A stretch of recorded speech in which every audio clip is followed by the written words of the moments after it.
South Africa is gearing up for International Workers' Day tomorrow. It will be marked by labour unions and others. We spoke to COSATU earlier. To discuss, we're joined now by Dr Ebrahim Harvey. He's a South African political and labour writer, commentator, analyst and former COSATU unionist. He's been arguing that South Africa is a failed state and it's black workers who are suffering the most. Dr Harvey, thank you for being with us as always. You say we currently have the worst socio-economic crisis, not only in post-apartheid South Africa, but in our entire history. That's a very bleak outlook. You were writing recently. What does that mean for the struggle of workers that's in focus tomorrow? Thanks, Francis. Thanks for having me, and good afternoon to the viewers. No, it has a very formidable and devastating impact. That's precisely why, Francis, you're sitting now with the highest cost of living crisis ever in post-apartheid South Africa, at least, right now. And the people who are feeling the effects most of this cost of living crisis, naturally, is the working class. So you're sitting with serious, in fact, not just labor in South Africa, but labor globally, right now is sitting with the biggest crisis ever in its history, as is the case with global capitalism. So both capital and labor are facing, respectively, the biggest crises ever, certainly for the past century. I think the impact of COVID and then the Russian invasion of Ukraine has just, aggravated the fundamental, lines of division of race and class in this country like never before.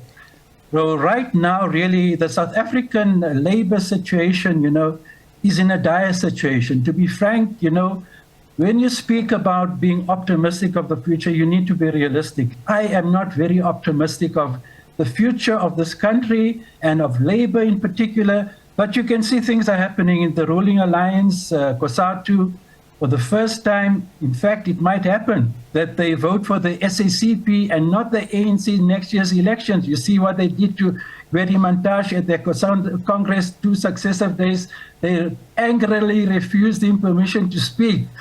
So, Francis, for over 2 decades, and I was lambasted by all of these people. I called for an end of this alliance, but because I could see then already in the 1990s, the COSATU was little more than convenient electoral cannon fodder for the ANC. And I've been vindicated more than you can imagine. Yeah. And now you see the worst crisis ever before.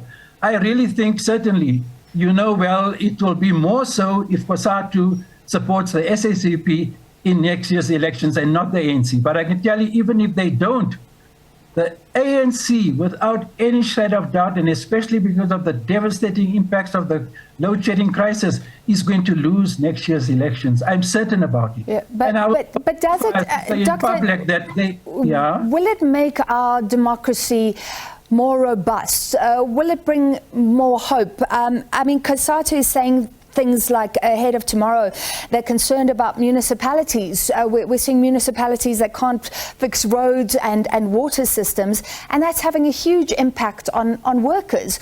So like you say, now maybe workers will be standing on the outside, not with the ANC, but as critics and even as opponents, possibly. Yes, but the question you must ask, and the answer is very glaringly obvious. Honestly, Francis, COSATU should have had, I called them already 2 decades ago, they were suckers for punishment in the alliance. And now I think, especially with the new General Secretary of the SACP, Solly Maipela, I can tell you he's got more courage than Blade Nzimande. And if you listen to him very carefully, I think he's had it.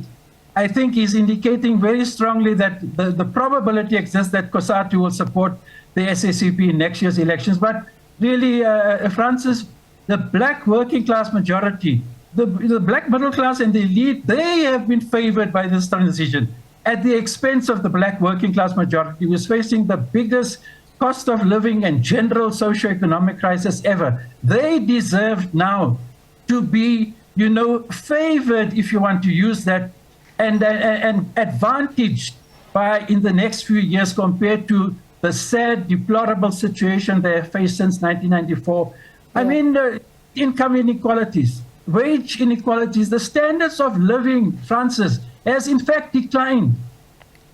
over the past few years because incomes have declined and have not kept pace with the rate of inflation. So you have a steady decline in the standards of living. Unfortunately, we have 3 major trade union federations. When you hit a crisis like this, you need the unity of labor. Not 3 trade union federations at NEDLAC. Unfortunately, it's probably going to take a long while longer for unity to transpire, you've preempted my final question. We're running out of time, but that seems to be the problem here. Workers are not united. Are there signs that we could have a softening of stances? I mean, we've seen AMCU against NUM on the ground. We now have COSATU and SAFTU. Are there bridges being built? Absolutely. Absolutely, and you don't even have to necessarily take my word. See what is happening in action.